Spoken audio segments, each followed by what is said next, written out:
FPL Game Week 35 Wildcard Draft. I am playing my wildcard this week, and I know that a lot of you watching are as well. So today I'm going to take you through a first draft so that those of you looking to catch the price changes over the weekend can go and do so. Start to understand some of the players you might be wanting to buy on your wildcard. We'll also talk about what it means for Game Week 36, my bench boost in Game Week 37, which I also know a lot of you are going to play, and then Game Week 38, the final day of the season. Just 4 weeks left in FPL.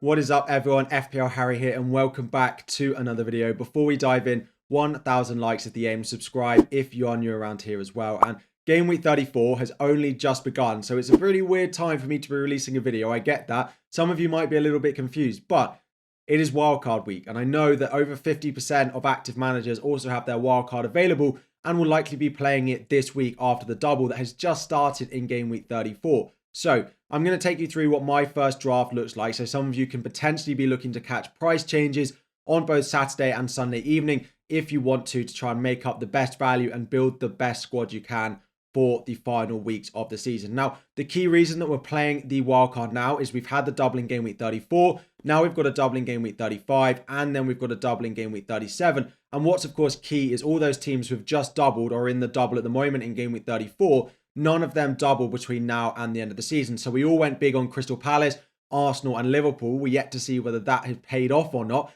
Fingers crossed that our Game Week 34 teams do well. But none of them have particularly great fixtures, and of course no double between now and the end of the season. Spurs and Chelsea, a lot of us who've sold the likes of Malo Gusto, some of our Spurs defenders, Heung-min Son as well, was the most transferred player out in Game Week 34. We'll be looking to wildcard to bring them back in, on top of some of the other teams that double in Game Week 37, like we've got Newcastle, Brighton, Manchester City and Manchester United, on top of the Chelsea and Spurs doubles that we've got there as well. So that's the real reason that we're looking to play the wildcard. Of course, loads of us playing the wildcard this week also will be bench boosting in Game Week 37. So as a spoiler, a little bit of strategy for you. There is no Liverpool and there is no Arsenal in this wildcard draft. And that is because I am just going to chase the doubles. I always chase the doubles. We have 4 weeks left of the season. It is the last opportunity to gain that extra fixture, that extra little bit of rank. And that is what I'm going to do on this wildcard. So I have 15 players who are going to double in Game Week 37. Now, some of you might be wondering, well, Harry, you actually have transfers between now and Game Week 37. So why don't you, buy some Liverpool and Arsenal players? Then you can sell them when you get to Game Week 37. The issue with that is I know I want to take 2 free transfers into Game Week 38. So I actually only have 1 free transfer if I want to do that between now and Game Week 37. And the chances are one of the players I'll bring in on wildcard will get injured. They'll get suspended. Manchester City might win the league. So then I might not want all 3 of those. I'm pretty sure that that transfer will have to be used in an emergency to change someone on the wildcard to do something else.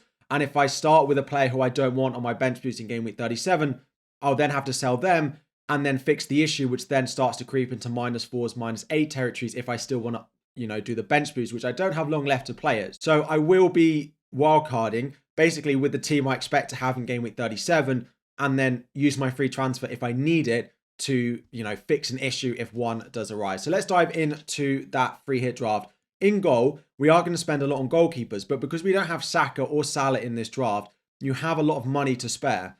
Onana and Vicario. Of course, Vicario, Spurs, doubling Game Week 35. So I'm pretty sure I want either the Chelsea or the Spurs keeper. I just think Sanchez at Chelsea might get a game between now and the end of the season. So I'm going with Vicario in goal and Onana. Onana doubles in Game Week 37, good for the bench boost, and they rotate pretty well between now and the end of the season as well. Into defense, we actually double up on both of those defenses with pretty attacking fullbacks. So we've got Diego Dallo of Manchester United. He is the most attacking. He feels pretty nailed as well. And at the moment, we have Pedro Porro, who is currently yellow flagged for Spurs. So if we don't hear pre-deadline that he's going to be fine and he's going to be available, I'll just move him to someone like probably Udogie. If he's out for the season, someone like Emerson Royale might come in, but it's likely to be Udogie if we don't hear that Pedro Porro is going to be available. But if he is, Pedro Porro is the best Spurs defender and he is the one that I will buy.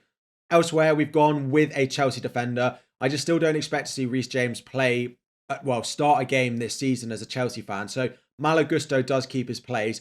Fabian Schär is the Newcastle defender of choice. Dan Burn is a nice cheap alternative. If Kieran Trippier was available, he might be a nice differential, but we don't know that at the moment.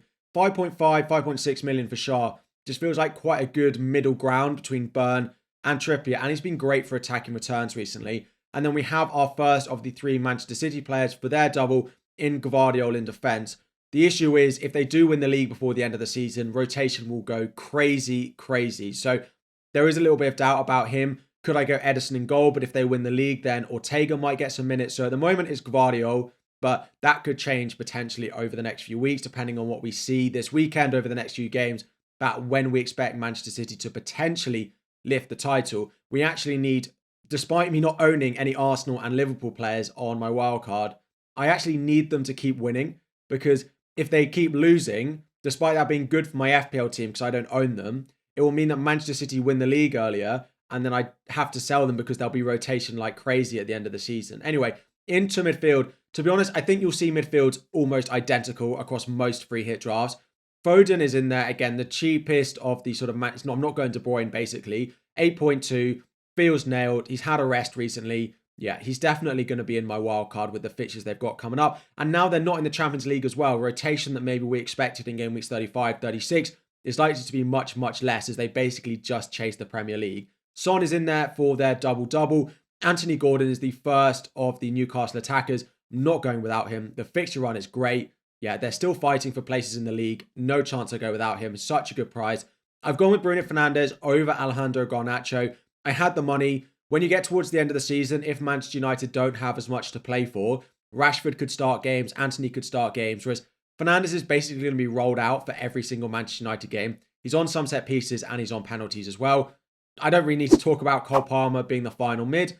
And then up front, I've gone with Jackson as my third Chelsea. He's on 9 yellow cards, so if he gets booked against Arsenal on Tuesday, I'll have to replace him. But that is the last game that he doesn't need to get booked. So we'll know by game week 35 if he's got that suspension or he's completely in the clear. Alexander Isak, despite Callum Wilson being back in training, I expect Isak to start every single game between now and the end of the season. He's on such good form. And then, of course, Erling Haaland is the final forward. So every single one of these has a double in game week 37, right? And I also have 6 players who have a double in game week 35. I basically have the maximum amount of doublers I can have between now and the end of the season. My plan would be to not use my transfer in game week 36 and fix anything I need to in game week 37. Potentially, if City have won the league, I could potentially do something with Gvardiol to maybe a Brighton defender, given that they have a double. I could go to an Arsenal defender if I thought they were potentially still good options. But yeah, the plan at the moment, this is the wildcard draft. Of course, we need updates on Porro and actually on Haaland as well, who is a doubt for game week 34. Then roll the transfers, bench boost in game week 37, have 2 free transfers for game week 38 to probably bring in some Arsenal and Liverpool players for their good home games on the final day of the season. We have 4 weeks left. I know there's, people will say, no, Harry, you need Liverpool, you need Arsenal, but this is the plan at the moment. 4 weeks left. Let's chase as many doubles. There will be updates on this wildcard throughout the week, but starting to catch some price rises tonight, over the weekend, going into the week as well, because so many people are on wildcard, so there will be a lot of potential price changes.